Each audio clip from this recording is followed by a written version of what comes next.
C'était il y a 80 ans. Francis Tonnerre et d'autres membres de la résistance locale sont morts au combat lors de la libération de Cannes. En hommage, cette stèle au rond-point de la résistance à Cannes fleurit chaque année. Une mémoire honorée, certes, mais ce n'est pas suffisant pour la nièce de Francis Tonnerre. Moi, ce qui me gêne, c'est qu'éventuellement, parce qu'on n'en est pas sûr à 100%, ils aient une sépulture anonyme. Et il est bien là le problème pour Françoise et sa famille, le nom de Francis Tonnerre sur une tombe.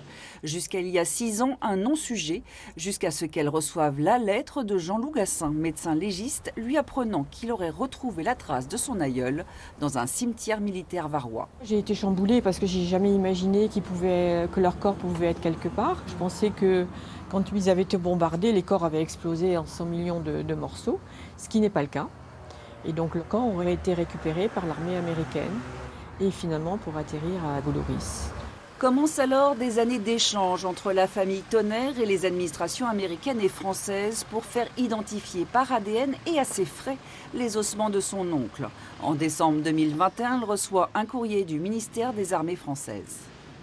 Ce courrier disait qu'on ne pouvait pas avoir l'autorisation d'exhumer. Pour les 3 arguments principaux qui sont évoqués et qui sont complètement fallacieux, les familles vont être déçues, c'est une violation de sépulture et on ne peut pas trouver d'ADN sur des corps qui sont inhumés depuis 80 ans. Une réponse qu'elle ne peut entendre. Je trouve qu'ils méritent mieux que ça. Ils méritent d'avoir Francis Tonnerre, 1920-1944, mort pour la France. Je pense que ce serait la moindre des choses. La médaille qu'il a reçue, qui s'appelle la médaille de la résistance française, a comme devise « Patria non immemor ». La patrie n'oublie pas. Et là, la patrie, elle les oublie. Un oubli que ne comprend pas non plus Jean Lougassin, le médecin légiste suisse à l'origine de cette recherche en identification.